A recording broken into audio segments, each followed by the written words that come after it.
Hello everyone, welcome back to my YouTube channel. तो कैसे हो आप सब? आई होप आप सब अच्छे होंगे। दोस्तों, आज की ये क्लास है बीएड सेकंड ईयर के पेपर थर्ड की। पेपर थर्ड क्या है? तो समकालीन भारत की शिक्षा, चिंता और मुद्दे। पेपर थर्ड में 6 से 7 क्लासेस इस चैनल पर कंप्लीट हो चुकी हैं। तो आप सब ने अगर पिछली क्लासेस नहीं देखी हैं तो ज़रूर देख लीजिएगा, आपको प्लेलिस्ट मिल जाएगी। दोस्तों, आज का जो टॉपिक रहेगा उड का घोषणा पत्र, जिसे हम उड डिस्पैच के नाम से भी जानते हैं। तो इसी टॉपिक को आज कंप्लीट करेंगे। आप लोग वीडियो को पूरा देखिएगा। वीडियो आपको अच्छा लगे तो लाइक शेयर करना ना भूलिएगा। तो चलिए क्लास को स्टार्ट किया जाए। जानेंगे कि उड का घोषणा पत्र जो है वो किसके द्वारा दिया गया, इसका नाम यही नाम क्यों इसका पड़ा और कब ये दिया गया। तो देखिएगा, 19 जुलाई 1854 को ईस्ट इंडिया कंपनी की ओर से एक नया शिक्षा संबंधी, देखिए ये किससे संबंधित था? तो ये उड का घोषणा पत्र जो है ये शिक्षा से संबंधित था, जो दिया गया। कब दिया गया? तो 19 जुलाई 1854। ये आपको डेट भी याद रखनी है।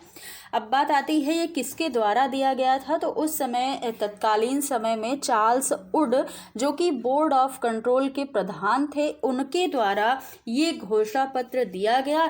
इसलिए इसका नाम क्या पड़ गया? उड का घोषणा पत्र। तो ये आपको पता चल गया कि किसके द्वारा दिया गया था, चार्ल्स उड के द्वारा।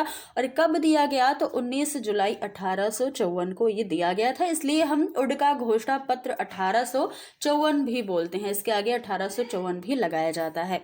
इस घोषणा पत्र का मुख्य कारण जो है वो भारतीयों, देखिए भारतीयों यहाँ पर सही से नहीं लिखा है, आप कर लीजिएगा, भारतीयों की शिक्षा से संबंधित एक मांग थी।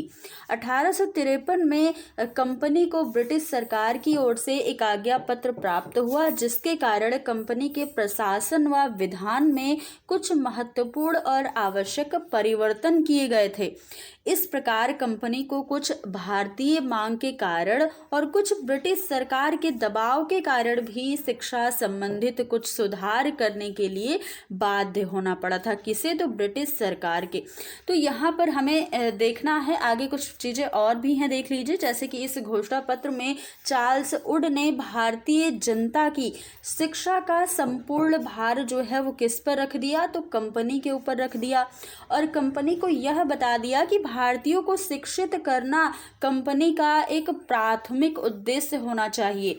इन विद्वानों ने भारतीय साहित्य, शिक्षा तथा समाज का गहन अध्ययन किया, अच्छे से सारी चीज़ों को देखा, परखा और अपनी रिपोर्ट में उसका सही मूल्यांकन प्रस्तुत किया। उन्होंने क्या किया कि संस्कृत, अरबी, फारसी साहित्य को भारतीय शिक्षा के लिए आवश्यक बताया यहाँ पर। तो अब देखिएगा, उड का घोषणा पत्र जो है इसके कुछ सुझाव दिए गए, इसमें कुछ सिफारिशें भी दी गई। तो आइए देखते हैं क्या क्या सुझाव दिए गए, जिसमें से पहला सुझाव है शिक्षा का लक्ष्य।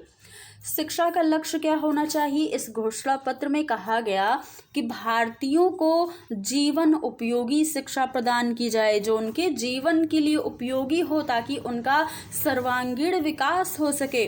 सर्वांगीण विकास के अंदर जैसे बौद्धिक, नैतिक, सामाजिक और आर्थिक, इस तरीके से उनका सर्वांगीण विकास हो सके और उनका आर्थिक स्तर ऊंचा उठ सके, ऐसी शिक्षा उन्हें दी जाए। तथा ज्ञान से उनकी प्रशासनिक क्षमता का भी विकास हो, जिससे कुशल और योग्य कर्मचारी शासन को मिलेंगे। उनका यही मतलब था कि अगर हम भारतीयों को पढ़ाएंगे, उनको शिक्षा अच्छी देंगे, तो हमें क्या होगा? हमें कुशल और एक योग्यता वाले कर्मचारी मिलेंगे शासन को, जिससे जो प्रशासन है वह सुव्यवस्थित और दृढ़ बन सकेगा। दूसरा जो सुझाव दिया, शिक्षा का माध्यम कैसा होना चाहिए? तो इस घोषणा पत्र के सुझाव के अनुसार अंग्रेजी के साथ साथ ही अन्य भारतीय भाषाओं को, अन्य लैंग्वेज को भी शिक्षा का माध्यम बनाया गया। अंग्रेजी उच्च शिक्षा के लिए, विज्ञान और पाश्चात्य साहित्य को जानने के लिए परम आवश्यक मानी गई। आगे देखेंगे तो अगला जो सुझाव दिया गया पाठ्यक्रम के लिए दिया गया कि भारतीय शिक्षा के पाठ्यक्रम में अंग्रेजी भाषा, पाश्चात्य साहित्य व विज्ञान संबंधी विषयों के साथ ही साथ संस्कृत और अरबी भाषा के पाठ्यक्रम को भी शामिल किया जाए। पाठ्यक्रम में कानून से संबंधित शिक्षा को भी शामिल किया जाए, जिससे भारतीयों को कानूनी शिक्षा या विधि शिक्षा भी प्राप्त हो सके। अगला सुझाव शिक्षा विभाग से संबंधित था कि इस घोषणा पत्र में दिए गए सुझाव के अनुसार प्रत्येक प्रांत में, तब क्या होते थे, तब राज्य न होकर के प्रांत हुआ करते थे, तो प्रत्येक प्रांत में जन शिक्षा विभाग की स्थापना की जाए, यानी कि लोगों के लिए शिक्षा विभाग की व्यवस्था की जाए। इसका अध्यक्ष जन शिक्षा संचालक हो और उप संचालक और निरीक्षक भी यहाँ पर रखे जाएं। तो शिक्षा विभाग के ऊपर भी सुझाव दिया गया। साथ ही विश्वविद्यालय शिक्षा कैसी हो, इस पर भी सुझाव दिया गया। देखिएगा, इस घोषणा पत्र का एक प्रमुख सुझाव यह भी था कि उच्च शिक्षा के लिए, जो उच्च शिक्षा होती है या फिर हायर एजुकेशन, इसके लिए मुंबई और कोलकाता में लंदन के समान ही, जैसे लंदन में विश्वविद्यालय हुआ करते थे, उसी प्रकार से यहाँ पर भी विद्यालय की स्थापना की जाए। उसी के प्रकार से जैसे लंदन में विद्यालय हुआ करते थे, विश्वविद्यालय, तो यहाँ पर भी कहा गया, सुझाव दिया गया कि भारत में भी विश्वविद्यालय की स्थापना हो। इन विश्वविद्यालयों में कानून और इंजीनियरिंग की पढ़ाई हो। इन विश्वविद्यालयों में परीक्षाओं की व्यवस्था की जाए, जैसे परीक्षाएं भी ली जाएं और छात्रों को उनकी उपाधियां भी वितरित की जाएं। तो ये सारे सुझाव इसमें दिए गए। अब देखिएगा कि इस घोषणा पत्र का सुझाव तो दे दिए गए, किसके द्वारा दिए गए, कब दिया गया, ये तो आपको सारी चीजें पता चल गई। अब देखिए इसका प्रभाव क्या पड़ा। उड का घोषणा पत्र के दो प्रभाव पड़े, एक तो तत्कालीन प्रभाव पड़ा और दूसरा दीर्घकालीन प्रभाव पड़ा। तत्कालीन का मतलब ये होता है कि जब इसे लाया गया, जब घोषणा पत्र आया तब क्या प्रभाव था उस समय, और दीर्घकालीन का मतलब यह होता है कि जो काफ़ी दिनों तक प्रभावित रहे, जो चीज़ काफ़ी दिनों तक उसका प्रभाव पड़े, लंबे समय तक। तो तत्कालीन प्रभाव देख लिया जाए तो देखिएगा, सन 1856 तक सभी प्रांतों में, उस समय मैंने बताया कि राज्य के स्थान पर प्रांत हुआ करते थे, तो सभी प्रांतों में शिक्षा विभाग की स्थापना हो गई। तत्कालीन समय में सभी प्रांतों में सहायता अनुदान प्रणाली का भी शुभारंभ स्टार्ट हो गया। सभी स्तर के स्कूल और कॉलेज की स्थापना हो गई।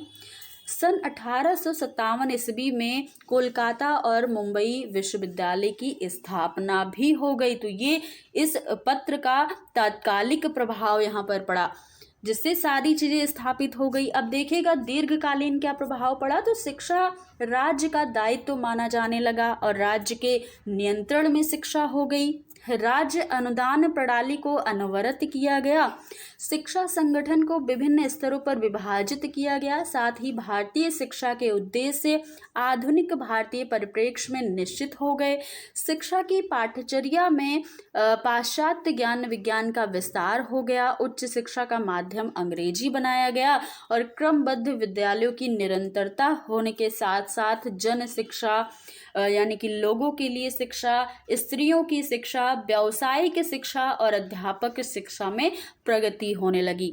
तो ये दीर्घकालीन प्रभाव पड़ा, यानी कि ये सारे जो प्रभाव हैं वो काफ़ी लंबे समय तक और आज तक भी ये प्रभाव चले आ रहे हैं। तो इस तरीके से आज का हमारा जो टॉपिक है वो यहाँ पर फिनिश होता है। आपको ये टॉपिक अगर समझ में आए तो वीडियो को लाइक शेयर कर दीजिएगा। चैनल पर नए हो तो चैनल को भी सब्सक्राइब कर दीजिएगा। फिर मिलते हैं अगली क्लास में कुछ नए टॉपिक के साथ। तब तक के लिए धन्यवाद।